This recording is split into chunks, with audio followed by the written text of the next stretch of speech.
जी, अस्सलाम वालेकुम। हम डिस्कस कर रहे हैं आपके चैप्टर 18 नेगोशिएबल इंस्ट्रूमेंट्स एक्ट।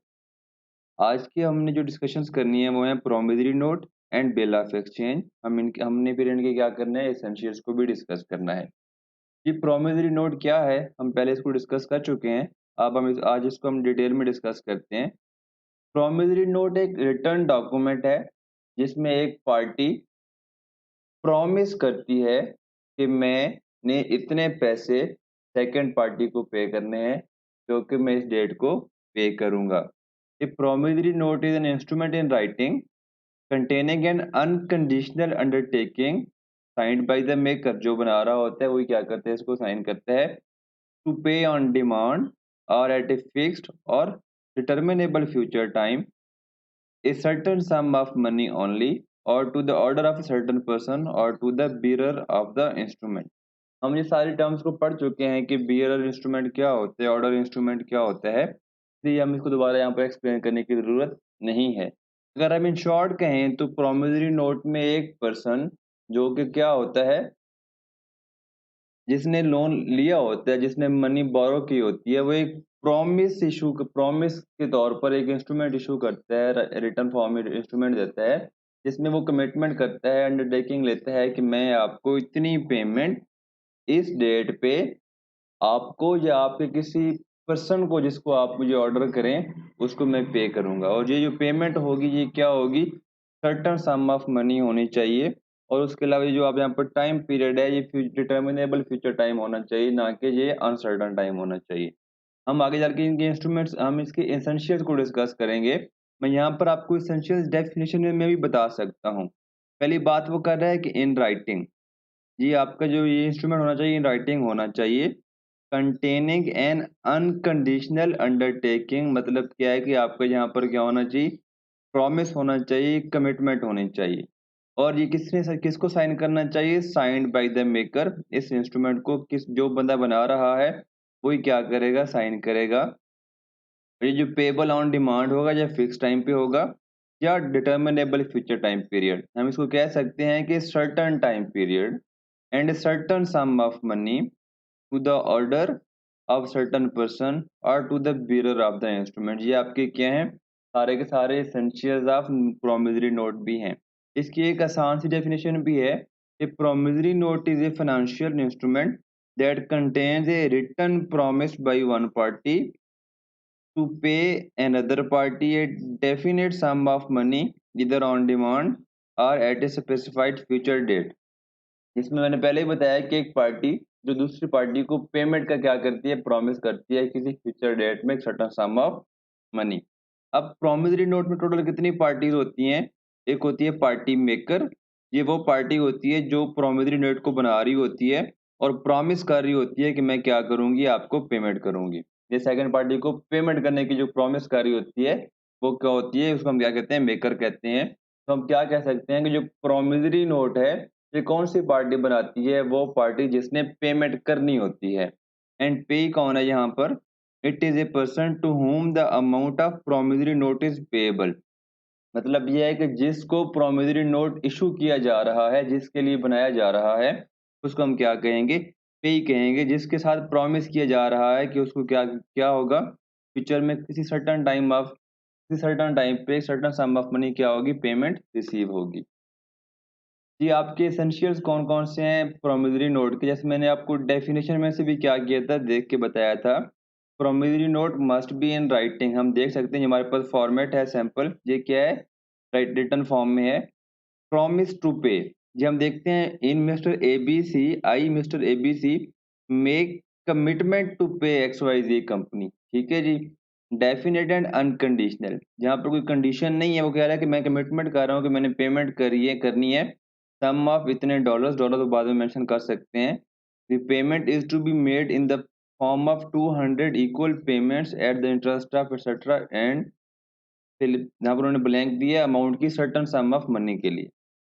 यहाँ पर सारी जो चीज़ें हैं ये कैन डेफिनेट हैं और इसके अंदर कोई कंडीशन नहीं है। ये आपके पास एक तरह का फॉर्मेट है, टेम्पलेट है प्रोमिसरी नोट का, साइंड बाय द मेकर। ये आपकी डेफिनेशन में भी बात लिखी हुई थी। यहाँ पर जो बंदा इसको बना रहा है वो क्या करेगा, इसको साइन करेगा। और साथ में इसको लीगल डॉक्यूमेंट बनाने के लिए नोटरी पब्लिक जो गवर्नमेंट ऑफिशियल से भी आपने क्या करवाने हैं, सिग्नेचर करवा के इसको यहाँ पर साइन करवाने हैं। मतलब यहाँ पर एक पार्टी के साइन होते हैं। इस प्रोमिसरी नोट टोटल 2 पार्टी होती है, एक मेकर होती है, एक पेयी होती है। इसको साइन कौन करता है? जस्ट मेकर साइन करता है। और यहाँ पर क्या होनी चाहिए? सर्टेन पार्टीज होनी चाहिए। जी सर्टेन पार्टीज हैं mister ABC and XYZ company. ठीक है जी, दोनों क्या है? सर्टेन सर्टेन क्या है आपके पास पार्टीज हैं। सम पेएबल मस्ट बी सर्टेन। उन्होंने यहाँ पर इसलिए ये प्लेस ब्लैंक छोड़ी है कि जितनी अमाउंट उसने पे करनी है, $500 है, $600 है, ये सर्टेन अमाउंट होनी चाहिए जहाँ की कोई एम्बिग्युइटी ना हो। और थर्ड आपका कौन सा एसेंशियल है? Sum payable must be legal tender. Legal tender क्या है? ऐसा इंस्ट्रूमेंट, ऐसी आपकी चीज़ जो आपके लीगली तौर पर आपके डेट को ख़त्म कर, जैसे कि हम पाकिस्तान में क्या है आपका लीगल टेंडर? मनी रुपीज़, जिसको लॉ एडमिट करता है कि अगर आपने किसी का लोन देना है तो आप कोर्ट क्या आपको ऑर्डर करेगा कि आप इसको इतने रुपए दो, ना कि आप उसको इतने की प्रॉपर्टी दे दो। फॉर एग्ज़ाम्पल जैसे कंपनी, अगर आप कंपनी आपको पता है कि जब कंपनी ख़त्म होती है, वो क्या होती है? लिक्विडेट होती है। जितने भी उसके लेंडर होते हैं जिनको उसने रिपेमेंट करनी होती है, जहाँ जिससे कंपनी ने लोन लिया होता है, वो कंपनी को कोर्ट ये ऑर्डर नहीं करता कि कंपनी के जितने एसेट्स हैं उसके लोन, जिन जिन बंदों से उन्होंने लोन लिया हुआ है, जिन कंपनियों से उन्होंने लोन लिया हुआ है, उनको वो एसेट दे दो। कोर्ट ये ऑर्डर करता है कि आप इन एसेट्स को बेचो, इन एसेट से जो पैसे मिले वो आप क्या करो? रिटर्न करो जो उनके लोन प्रोवाइडर्स थे, जो इस कंपनी के लेंडर्स थे। क्योंकि लीगल टेंडर जो पाकिस्तान में है वो क्या है? वो है रुपीस। तो आप क्या करोगे? सम पेएबल जो वहाँ पर होगा प्रोमिसरी नोट में, वो क्या होना चाहिए? रुपीस होने चाहिए, ना कि कोई और गुड्स होनी चाहिए। अब हम सबको वन बाय वन डिस्कस करते हैं। इन राइटिंग को पहले देखते हैं। A promissory note must be in writing. और यहाँ पर क्या होना चाहिए? ओरल प्रॉमिस जो होगा वो प्रोमिसरी नोट नहीं होगा, बल्कि जो रिटन प्रॉमिस होगा वो क्या होगा? प्रोमिसरी नोट होगा। राइटिंग में बी ऑन एनी पेपर। यहाँ पे कोई प्रॉपर लीगल लीगल डॉक्यूमेंट नहीं है, लीगल फॉर्मेट नहीं है आपका। आप किसी भी पेज पर अपने रजिस्टर में से कोई पेज निकाल के उस पर क्या कर सकते हैं? प्रॉमिस करके साइन कर सकते हैं। तो ये आपका क्या होगा? प्रोमिसरी नोट बन सकता है। The word used must impart a clear undertaking to pay, but it is not necessary that the word promise should be used. यहाँ पर ये कंपल्सरी नहीं है कि आपने प्रॉमिस वर्ड यूज करना है, लेकिन आप जो कम्युनिकेट कर रहे हो ये आपकी प्रॉपर एक कमिटमेंट होनी चाहिए, जिससे ये इंडिकेशन मिले कि हाँ जी आप क्या कर रहे हैं, प्रॉमिस कर रहे हैं कि आप पेमेंट करेंगे। लेकिन जो आपका एसेंशियल है वो क्या है? प्रॉमिस टू पे। आपने यहाँ पर क्लियरली ये इंडिकेट करना है कि आप क्या कर रहे हैं, प्रॉमिस कर रहे हैं कि आप फ्यूचर में किसी डेट पर क्या करेंगे? एक सर्टेन सम ऑफ मनी पे करेंगे। और इसमें आप एक नॉर्मली क्या होता है कि जिन बंदों ने पैसे लेने होते हैं या देने होते हैं, वो क्या करते हैं? एक एक्नॉलेजमेंट भेजते हैं कि जी हाँ, मैंने आपको इतने पैसे देने हैं। आप किसी को एक्नॉलेजमेंट कोई अगर एक पार्टी दूसरी पार्टी को भेजती है कि जी हाँ, मैंने आपको इतने पैसे देने हैं, तो वो आपका क्या कह सकते हैं कि वो प्रॉमिसरी नोट नहीं होता। वो एक एग्रीमेंट टाइप डॉक्यूमेंट हो सकता है, लेकिन वो प्रॉमिसरी नोट नहीं होता। नेक्स्ट जो आपका एसेंशियल है वो है डेफिनिट एंड अनकंडीशनल। ये आपको जो प्रॉमिसरी नोट वो क्या होना चाहिए? किसी भी ऐसे इवेंट पर डिपेंडेंट नहीं होना चाहिए जिसके हैपन और ना, और किसी जिसके होने और ना होने में सर्टेनिटी ना हो। जैसे कि वो कह सकते हैं, आपने चैप्टर 8, आई थिंक आपको चैप्टर 8 नहीं, चैप्टर 10 है आपका मर्केंटाइल लॉ का, जिसमें आपने पढ़ा होगा कंटीजेंट्स कॉन्ट्रैक्ट डिस्कस किए होंगे कि अगर ऐसा इवेंट हैपन होगा तो फिर ये कॉन्ट्रैक्ट परफॉर्म होगा। अगर इवेंट हैपन होता है तो कॉन्ट्रैक्ट परफॉर्म होगा, अगर नहीं होता तो फिर परफॉर्म नहीं होगा। अब यहाँ पर क्या है? एक अनसर्टेन इवेंट आ जाता है, तो इस केस में आपने अगर कंटीजेंसी है, कोई ऐसी कंडीशन है, तो फिर आपका जो प्रॉमिसरी नोट नहीं होगा।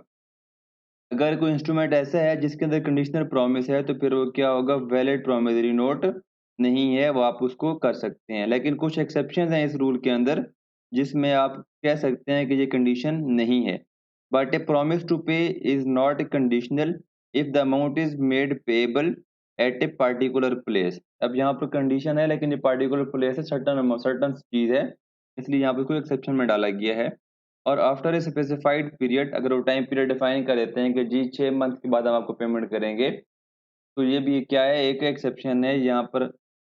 इसको हम कंडीशन, हालांकि ये कंडीशन है, लेकिन ये हमारी क्या होगी? वैलिड प्रॉमिसरी नोट होगा। तो जो आपको ऐसा वो इवेंट रख देते हैं एज ए कंडीशन जो कि सर्टन है, जिसने हैपन होना ही होना है, जैसा कि किसी की डेथ।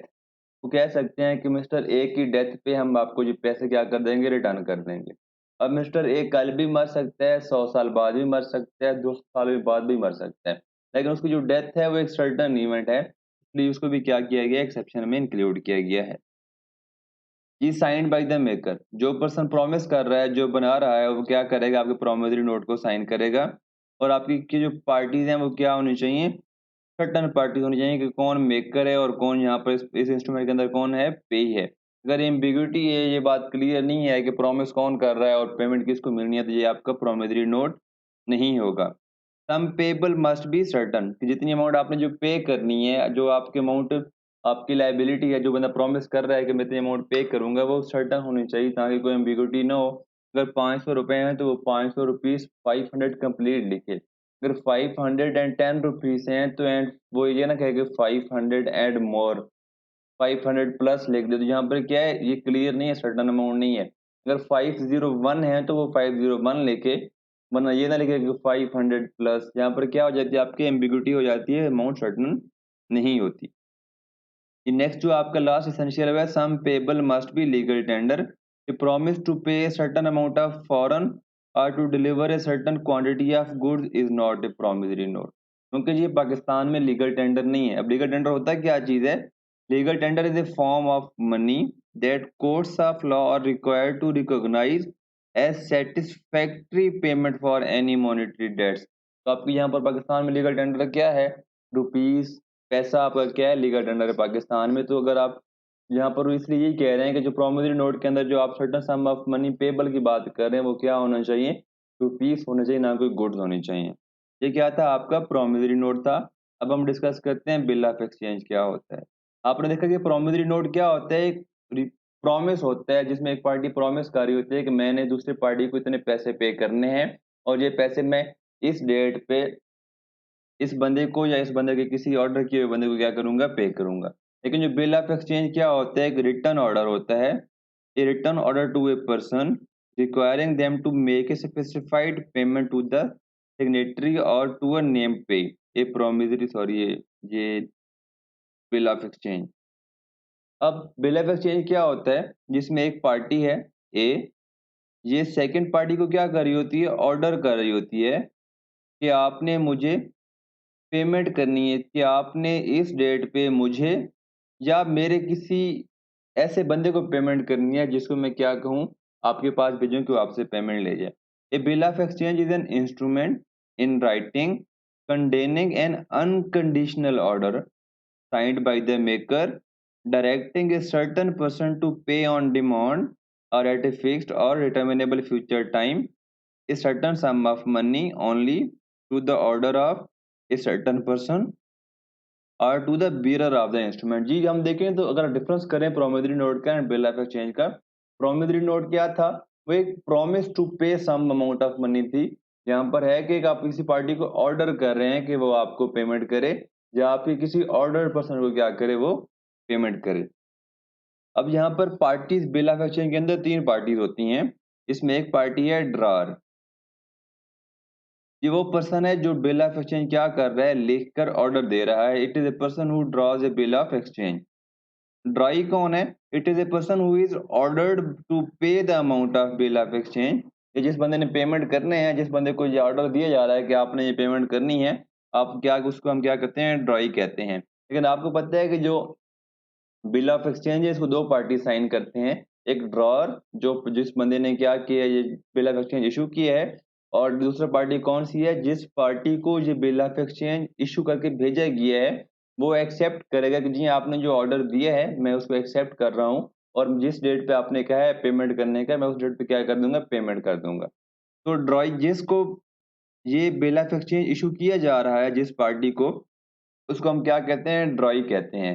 लेकिन जब ये ड्रॉई इस बिल ऑफ एक्सचेंज को साइन करके एक्सेप्ट कर लेगा, फिर हम इसको हम क्या कहेंगे, एक्सेप्टर कहेंगे। क्योंकि बिल ऑफ एक्सचेंज को एक्सेप्ट करना या ना करना ये ड्रॉई की मर्जी है। अगर ड्रॉई इसको एक्सेप्ट कर लेता है तो ये एक्सेप्टर बन जाएगा। अगर ये इसको एक्सेप्ट नहीं करता, रिफ्यूज कर देता है, तो ये क्या रहेगा, ड्रॉई ही रहेगा। थर्ड पार्टी कौन सी है, payee. It is a person to whom the amount of bill of exchange is payable. अब देखें, ड्रॉअर और ड्राई जो पेई हैं, ये दोनों सेम पर्सन भी हो सकते हैं एंड दोनों डिफरेंट पर्सन भी हो सकते हैं। क्योंकि ड्रॉवर ने खुद पैसे लेने हैं ड्रॉई से, तो हो सकता है कि ड्रॉवर ड्राई को कहे कि आप मुझे इस डेट पे इतनी पेमेंट कर देना। अब इस केस में ड्रॉवर और पेई दोनों क्या हैं? सेम पर्सन्स हैं। अब दूसरा केस क्या हो सकता है? Drawer bill of exchange issue करता है, उसमें लिखता है कि आपने इस डेट पे इतने पैसे जो आपने मुझे पे करने थे, आपने ये मिस्टर अली को पे करने हैं। इस केस में ड्रॉवर और पर्सन है और पेई क्या है? मिस्टर अली, ये एक थर्ड पर्सन है। तो यहाँ पर आपके ड्रॉवर और पेई दोनों सेम भी हो सकते हैं और दोनों डिफरेंट भी हो सकते हैं। फिर आपके पास आते हैं essential elements of bill of exchange. जी, आप यहाँ पर अगर देखें बिल ऑफ एक्सचेंज का फॉर्मेट मैं आपको दिखाता हूँ। यहाँ पर क्या आ रही है टर्म्स, कौन सी टर्म जो भी होंगी, मंथ जो आपका डेट होगी, आफ्टर डेट पे और टू मी। अब यहाँ पर देखिए अगर टू मी होगा तो फिर यहाँ पर पेई और ड्रॉर क्या होंगे? दोनों सेम पर्सन होंगे। अगर वो उसके ऑर्डर पे किसी और पर्सन को, मिस्टर अली को दे रहा है, पेमेंट करनी है, तो वो क्या होगा? यहाँ पर ड्रॉर और पेई दो डिफरेंट पर्सन होंगे। यहाँ पर जो साइन करेगा ये ड्राई करेगा, जब साइन कर लेगा उसके बाद ये क्या बन जाएगा? एक्सेप्टर बन जाएगा। और यहाँ पर कौन साइन करेगा? ड्रॉअर साइन करेगा। आपके पास जो एसेंशियल था बिल ऑफ एक्सचेंज है, ये अब तकरीबन सेम है जो आपने अभी प्रॉमिसरी नोट में पढ़े थे। जस्ट 2 जगह पे आपका क्या है डिफरेंस आएगा, हम देखते हैं। पहला मस्ट बी इन राइटिंग, वहाँ पर भी जे सेम था, यहाँ पर भी सेम है। सेकंड है ऑर्डर टू पे। प्रॉमिसरी नोट में था प्रॉमिस टू पे, क्योंकि वहाँ पर जो party bill promissory note issue कर रही थी, वो प्रॉमिस कर रही थी कि वो पेमेंट करेगी। और जहाँ पर जो पार्टी बिल ऑफ एक्सचेंज को ड्रॉ कर रही है, वो क्या कर रही है? ऑर्डर दे रही है। जहाँ पर डेफिनिट अनकंडीशनल है, यहाँ पर ऑर्डर है, वहाँ पर डेफिनिट एंड अनकंडीशनल प्रॉमिस था। Signed by drawer and drawee. अगर हम प्रॉमिसरी नोट की बात करें तो वहाँ पर क्या था? प्रॉमिसरी नोट को जस्ट मेकर साइन कर रहा था जो पार्टी प्रॉमिस कर रही थी। लेकिन बिल ऑफ एक्सचेंज के केस में ड्रॉअर भी साइन कर रहा है और ड्राई भी साइन कर रहा है। और जब ड्राई साइन कर देगा तो उसको हम फिर क्या कहेंगे? उसके बाद एक्सेप्टर का नाम देंगे। लेकिन जो आपका फिफ्थ है वो आपकी क्या है? सर्टेन पार्टीज हैं। सर्टेन पार्टीज किस तरह की? कौन बंदा ड्रॉ कर रहा है, कौन बंदा आपका एक्सेप्ट कर रहा है, कौन ड्रॉई है, और आपकी इस बिल ऑफ एक्सचेंज में पार्टी पेई कौन है? पेई ड्रॉअर है या कोई थर्ड पार्टी है? या आपकी पार्टीज क्या होनी चाहिए? सर्टेन होनी चाहिए। सम पेएबल मस्ट बी सर्टेन, जी बिल्कुल सेम लास्ट वाला जो हमने डिस्कस किया था, यहाँ पर भी वही बात है। And sum payable must be legal tender, ये क्या था आपका बिल ऑफ एक्सचेंज के essential elements of bill of exchange थे। तो ये आपके 2 पोर्शंस थे, bill promissory note and bill of exchange, जो आज हमने इस वीडियो में डिस्कस किए हैं।